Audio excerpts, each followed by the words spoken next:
আয়না ঘর থেকে, কেউ এসেছি প্রিয় মাতৃভূমি থেকে ১.৫ যুগেরও বেশি সময় নির্বাসিত জীবন কাটিয়ে, কেউ এসেছি গুম হয়ে দেশ এবং ভিন দেশে ফেলে থাকা জীবন্ত লাশের দুঃসহ জীবন কাটিয়ে, আর অনেকেই এসেছি মামলা, জুলুম, নির্যাতন এবং কারাগারের দুঃসহ জীবন কাটিয়ে মজলুম হিসাবে।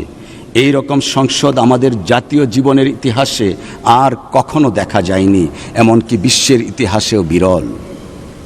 মাননীয় সদস্যবৃন্দ, ব্যক্তিগতভাবে আমি নিজে একজন সাধারণ মধ্যবিত্ত কৃষক পরিবারের সন্তান হয়েও আজকে এই মহান সংসদে আপনাদের সাথে মহতি কাজে আসতে পেরে নিজেকে সৌভাগ্যবান মনে করছি এবং মহান আল্লাহ রাব্বুল আলামিনের দরবারে শুকরিয়া জ্ঞাপন করছি। সেই সাথে মহান রবের সাহায্য কামনা করছি যেন আমরা সম্মিলিতভাবে ন্যায় ও ইনসাফ ভিত্তিক সমাজ তথা রাষ্ট্র প্রতিষ্ঠা করতে পারি।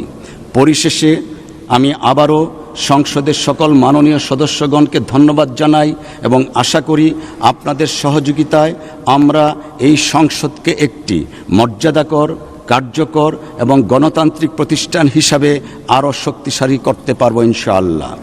মহান আল্লাহ আমাদের সবাইকে সত্য ও ন্যায়ের পথে পরিচালিত করুন, আমিন। আপনাদের সকলকে ধন্যবাদ। আল্লাহ হাফেজ। বাংলাদেশ জিন্দাবাদ।